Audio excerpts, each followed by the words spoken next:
हाय students, welcome. Last lecture मध्ये आपण journal एंट्रीचा प्रॉब्लेम स्टार्ट केला.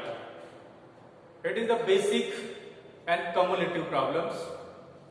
Your page number 85, problem number 4. Journalise the following transaction in the books of Sanjay general stores. ते Sanjay general स्टोरने कशा पद्धतीने business start केलेला आहे. Started a business with cash ₹50,000 असेल, bank ₹1 lakh or a goods worth ₹50,000. and the June 2019 या month मध्ये कशा पद्धतीने व्हेरियस 1 by 1 ट्रान्झॅक्शन त्या बिझनेस मध्ये घडत गेले त्याचं रेकॉर्डिंग आपण आपल्या बुक्स ऑफ अकाउंट मध्ये in the sense Sanjay general स्टोरच्या बुक्स ऑफ अकाउंट मध्ये रेकॉर्ड करतो. Now the second entry is the entry number date of 15 तारखेचं एक ट्रान्झॅक्शन झालेलं आहे. 15 जून. ट्रान्झॅक्शन आहे goods worth ₹5,000 distributed as a free sample. Obviously ज्या वेळेस एखादं स्टोअर्स असतं, मग ते ग्रॉसरी स्टोअर असेल, जनरल स्टोअर असेल किंवा इतर काही शोरूम्स असतील, त्यामध्ये फ्री सॅम्पल्स दिले जातात. फ्री सॅम्पल्स देण्याचा उद्देश आपला सेल्स किंवा जे आपले कस्टमर कन्झ्युमर्स असतात ते इन्क्रीज करण्यासाठी फ्री सॅम्पल्स नेहमी डिस्ट्रीब्युटेड केले जातात. So goods worth ₹5,000 distributed as a free sample. ₹5,000 माल ऍज अ सॅम्पल म्हणून मार्केटमध्ये दिला गेला. Free sample it is called advertisement is your firm. तुमची जी काही फर्म आहे संजय जनरल स्टोअर, त्या स्टोअरचे तुम्ही ऍडव्हर्टिजमेंट केली आणि त्यासाठी किती रुपीचा माल डिस्ट्रीब्युटेड केलेला आहे? ₹5,000. आता या ट्रान्झॅक्शन मध्ये कशावरती पैसा खर्च केलेला आहे? सो व्हॉट कम्स इन, त्या ठिकाणी रूल्स जो आहे तो रूल्स अप्लाय होईल. ऍडव्हर्टिजमेंट्स. ऍडव्हर्टिजमेंटसाठी जे काही आहे गुड्स सेल केलेला आहे किंवा डिस्ट्रीब्युटेड केलेला आहे, advertisement is also nominal account. Nominal account. आणि नॉमिनल अकाउंटचा रूल आपल्याला सांगतो की debit expenses and losses. Debit expenses and losses. So advertisement is not a loss. Advertisement is not a loss, but it is also expenses of the firm. It is also expenses of the firm. So advertisement account is a debited. या ठिकाणी कोणतं account आपल्याला debit करावं लागेल? Advertisement accounts. Okay. And the second part is what goes out. Goods goes out. काय गेलेलं आहे आपल्याकडून? Goods goes out. तर त्या ठिकाणी आपण ज्या वेळेस फ्री सॅम्पलचं अकोमोडेशन येतं किंवा फ्री सॅम्पलच्या रिलेटेड जर्नल एंट्रीज येते, त्या ठिकाणी आपण फ्री सॅम्पलच्या रिलेटेड परचेस अकाउंट नेहमी क्रेडिट करत असतो. Purchase account. Okay. So our entries is advertisement account debit to purchase account. काय एंट्री आपली? Advertisement account debit. Advertisement account debit how much rupees? 5,000 to purchase account. To purchase account. Why purchase account is credited? Because this goods is distributed as a free sample. This goods is distributed as a free sample. So that the narration is prepared from you. The being goods distributed as a free sample. Being goods distributed as a free sample. Being goods distributed as a free sample. Now come to the next transaction. Paid for commission ₹5,000 to Anand. जो आनंद आहे त्या आनंदला ₹5,000 commission paid केलेला आहे. त्या ठिकाणी commission paid to the Anand of ₹5,000. Commission is also related to the nominal account as well as your advertisement, and the commission is the expenses and expenses also related to the nominal account, and the nominal account says debit expenses and losses. So our commission is expenses, so that the commission account is a debited. मग आपले journal entries त्या ठिकाणी prepare होईल. Commission account debit, commission account debit. How much rupees, किती commission दिलेलं आहे? 5000 rupees. 5000 to cash account, to cash account. How much rupees? 5000. तर narration असेल being commission paid to Anand. Simple narration, being commission paid to Anand. आनंदला commission त्या ठिकाणी paid केलेलं आहे. त्यानंतर आपली नेक्स्ट एंट्री आहे डेट ऑफ 24 डेटची एक एंट्री आहे. See received of rupees 28,000, received of rupees 28,000 from Urmila.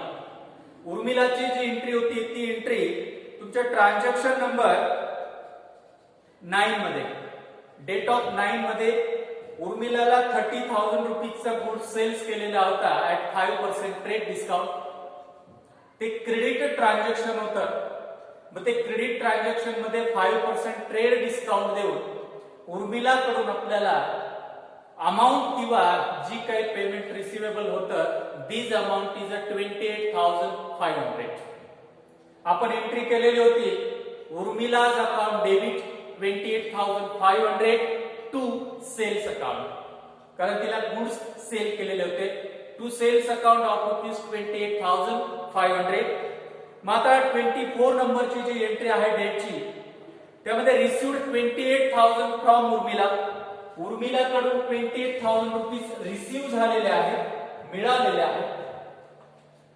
28,000 receive झालेले आहेत, मिळालेले आहेत from Urmila in full settlement of her account by debit card.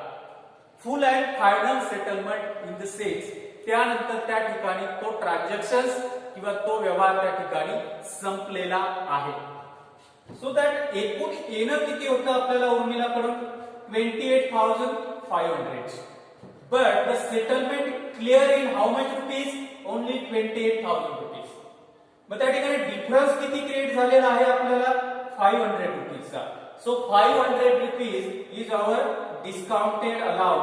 काय अलाउ केलं त्या ठिकाणी? डिस्काउंट अलाउ केला. कुणाला? उर्मिलाला. So our next entry is cash account debit rupees 28,000. Cash account debit, cash account debit 28,000. Discount allowed account debit, discount allowed account debit how much rupees? 500 to कुणाकडून मिळालेला आहे? आता उर्मिलाकडून त्या ठिकाणी आपल्याला मिळालेला आहे. So that the Urmila account, Urmila's account is credited how much rupees? 28,500. 28,500. This transaction is a cumulative transaction. See, तुमच्या 9 नंबरच्या किंवा 9 नंबरच्या डेटला 28,500 रुपीज उर्मिलाकडून येणं होतं, बट त्यापैकी फक्त 28,000 रुपीज रिसिवेबल आहे. It is called this 500 rupees difference is a discount allowed, and discount allowed account is also in this transaction is a debited. So the journal entry is cash account debit 28,000 rupees, discount allowed account debit of rupees 500 to Urmila's account 28,500. Your narration is being cash received with a discount, being cash received with a discount from Urmila. Urmila कडून cash मिळाले आहे with discount sir. Okay, the next transaction is paid for advertisement of rupees 9,000. Entry number date आहे 29 डेटला transaction आहे paid for advertisement of rupees 9,000. Advertisement is our expenses. It is related to the nominal account. Advertisement कशाच्या related आहे? Nominal अकाउंटच्या related आहे. 9,000 रुपये त्यावरती आपण expenses केले आहेत. So which account is debited? Advertisement account is debited. How much rupees? 9,000. So our entry is advertisement account. Advertisement account debit how much rupees? 9,000. To काय paid केलं आपण? Cash. To cash account. To cash account. How much rupees? 9,000. Advertisement account debit to cash account. Narration is त्याचं being cash paid for advertisement. Being cash paid for advertisement. The last one entry is the purchase a laptop of rupees 20,000. Purchase a laptop of rupees 20,000. 20,000 रुपयाचा laptop त्या ठिकाणी purchase केलेला आहे. Transaction say for 20,000 at 28% GST. 28% GST and amount paid by NEFT.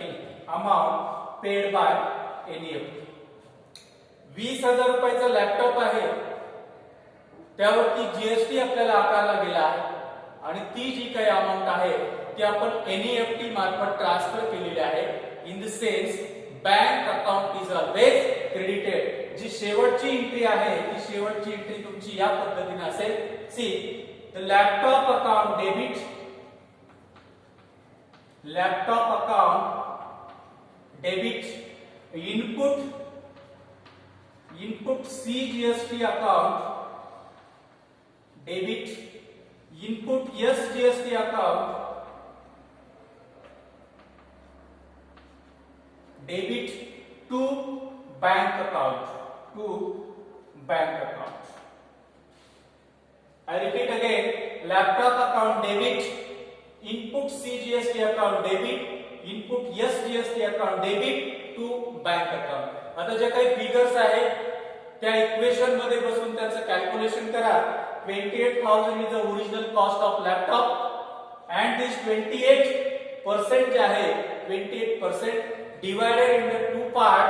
First part is a input CGST and the second part is the input SGST.